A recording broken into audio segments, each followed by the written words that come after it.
आज हो हे रानी। हाँ गुरु महाराज। हे स्वामीनाथ। हाँ रानी। आपने कहियो की दिख लिया हे रानी ओ गुरु जे छे धर्म के चुक में चुक गले रानी। अच्छा हाँ रानी। हे रानी कंचन का यात्र के और कोई जानी नादल के ये रानी आहा आ बड़ा अद्भुत के सपन या लाली सेज पल पुंग पलंग पर सपने लो या आहा हे स्वामी जी। हाँ रानी आपने की देख लिया ताने कहीं के बुझावी या भागल की स्वामीनाथ। रानी जय गुरु बाबा के नेत से साजल डाली धर्म के गहबर में बांधल छे। आहा आज हो मालिक। आवो गुरु बाबा के भगवान पोपी नगरी में कंचन कया हेर कोढ़िया गैत बना दिल गई है। हे ठाकुर जी हन हन माछी धन धन पिलू गुरु बाबा के शरीर में करे छे। आज हो मालिक। आहे कोढ़िया हे गैता हे लाके आरामी है गुरु या भैया पानो आ बहे दू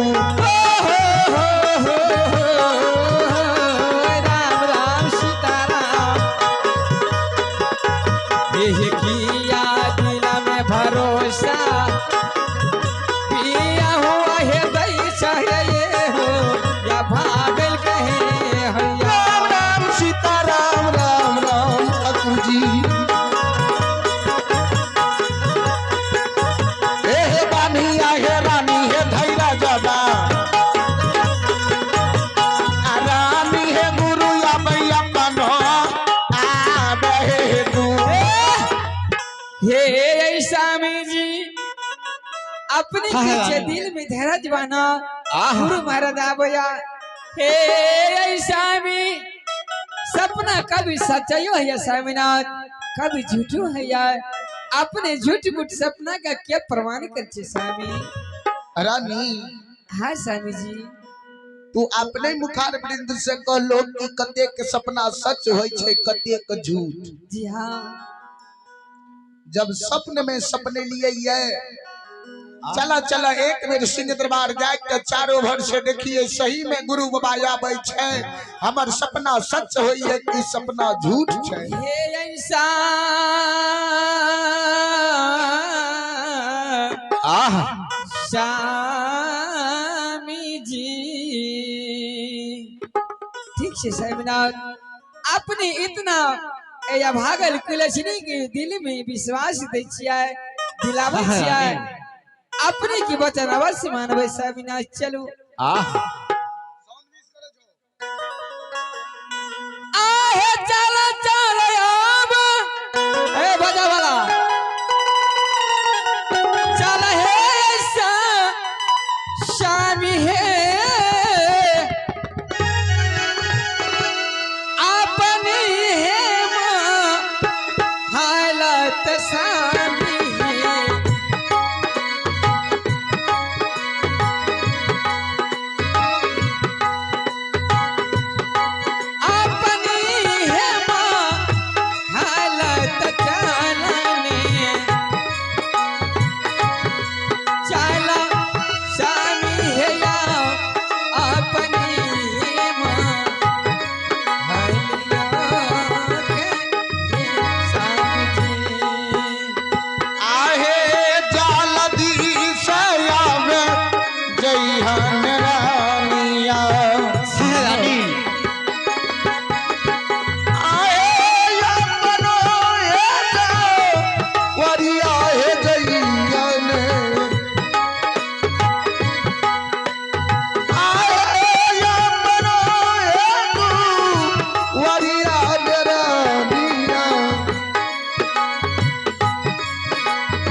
बतिया न रानिया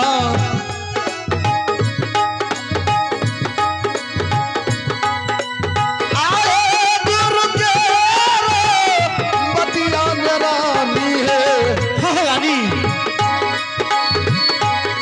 देखब रानी है गुरु के बतिया न रानिया चार भरा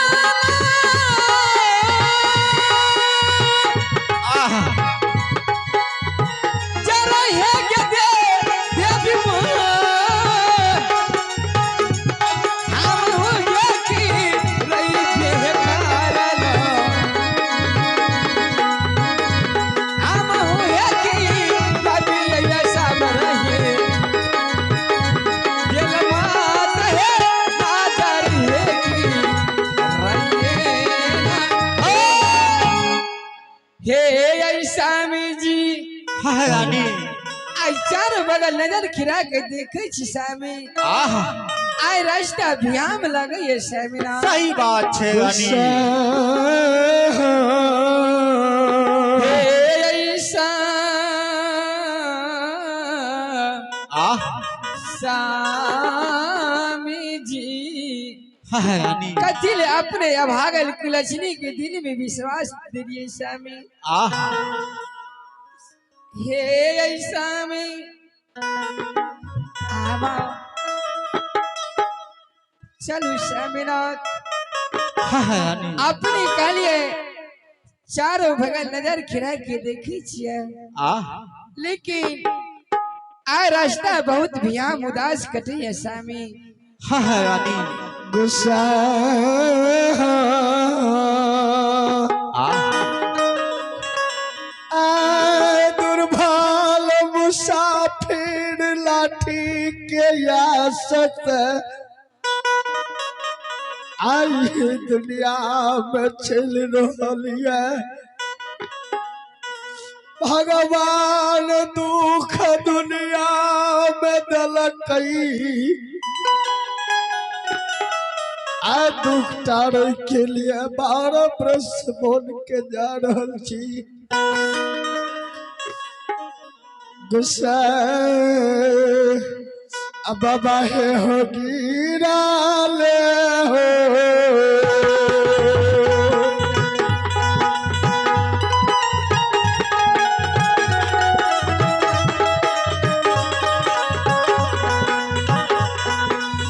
हे समा तरसी हो ठीक या ससा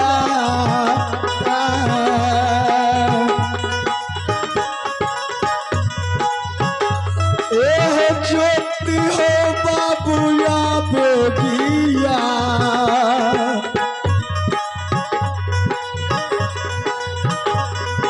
आओ चल लैया क्या नाली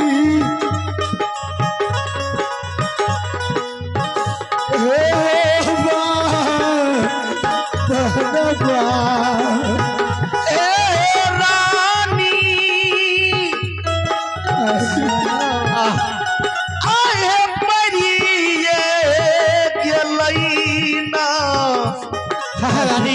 नजरिया पर लैया रानी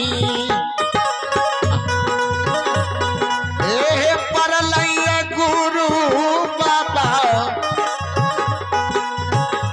अबे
महारानी